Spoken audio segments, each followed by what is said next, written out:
right? Marketing being the place in the company that has inputs and outputs, asks questions and provides answers through the gathering of data. That can be, first-party data, and of course it can be analyst reports and other, quantitative data. Data from your own operations is pretty useful, right? We took a look at JVC as an example. We saw that the CD recording drives, to give you an idea of how long ago this was, CD recording drives, there's a huge standards war going on. And once we discovered that, our strategy became clear. We knew we had to target very specific types of customers, what we'll call power users, and we had to hit them with a message that could overcome the fears that were immobilizing them. That kind of research led us to develop some new products as well, so that we could create a complete product set and really address their needs. That was not the approach of the company when I got there.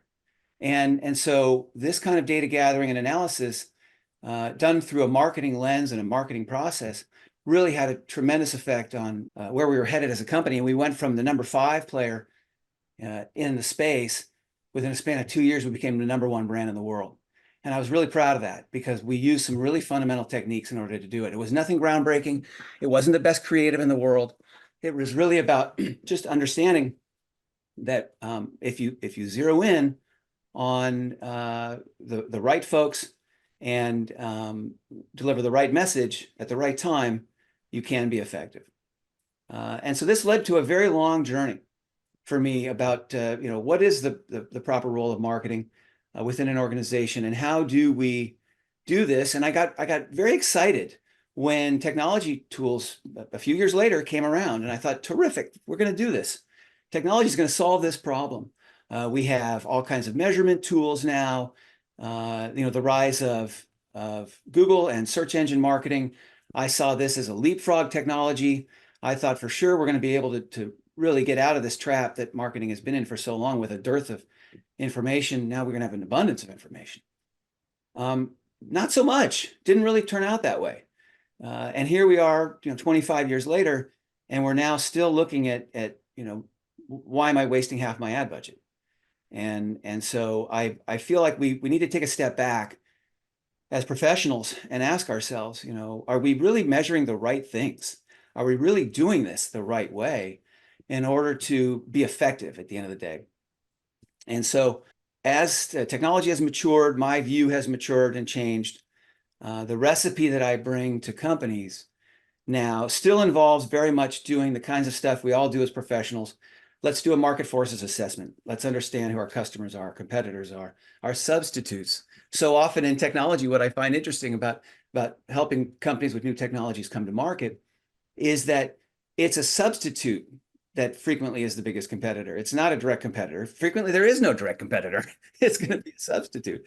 And so it's good to know the lay of the land and understand, who are we competing against, and in the mind of the customer, when they wake up in the morning, right? I like to joke. Nobody wakes up in the morning saying, gee, I think I need new technology. Gee, I think I need to buy more technology. That just doesn't happen. What happens is people wake up in the morning saying, I have a problem. Maybe technology can be part of the solution. And that's the lens through which I like us to evaluate. I had another client. This is a fun story. I'll tell it real quick. Years ago, they were in the IBM AS400 space. It became the I series. And no more boring computer was ever invented. It's bulletproof.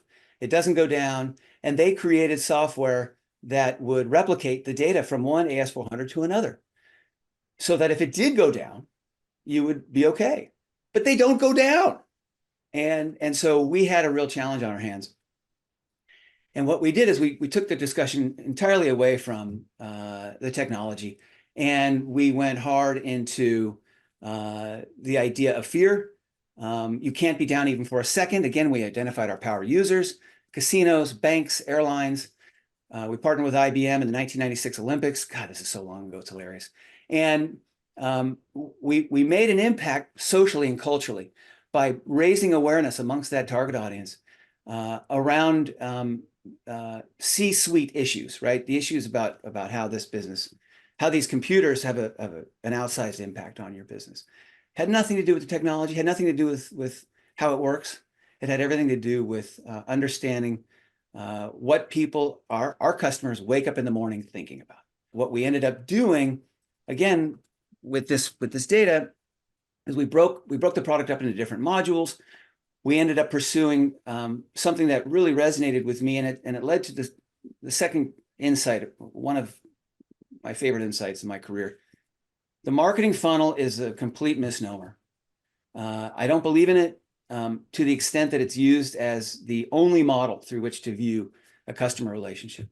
In the B2B world, it's about land and expand, right? And what I see happening so often in my clients' businesses is they talk a lot about new customers, and there's very little time and attention given to the customer relationship and what we need to see there. And so I think about, instead of thinking about a funnel, I think about an infinite loop. And so I like to think that we can, in other words, as you hear me going through this stuff and talking about my framework, I like to think we can bring a very different point of view as marketers, not one that looks like we're sitting to the side of the rest of the organization, but we're sitting right in the middle, right within it. And we're very closely aligned with sales, obviously. We're very closely aligned with product and technology. And we're deeply enmeshed in the vision and the values of the company. And of course, that comes from the CEO and the C-suite.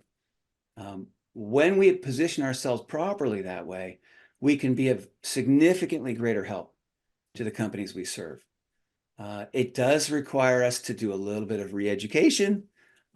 There's some resistance, but I think that there's a huge benefit to doing that. And so before we even get to talking about how do we measure our interactions, how do we measure our campaigns, what are some of the KPIs we would use, I like to make sure that we have the right framework in place and that companies are pursuing things from a marketing-driven perspective.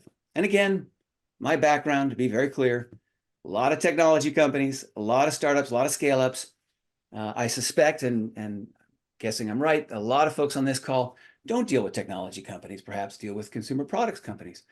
I think a mature company of any sort probably has learned a lot of these lessons, I hope. But I've also worked for startups who are in the B2C space, consumer packaged goods companies, and they must learn the same lessons. So I don't think this is simply a technology company issue. I think it's more of a startup and a scale-up issue where you're dealing with a founder who has likely created a product through their own experience, right? An innovative founder, and they need help. And I like to think that I can be helpful to companies by coming in and adding to their experience, respecting what they've learned and done, and helping to grow it by building upon it.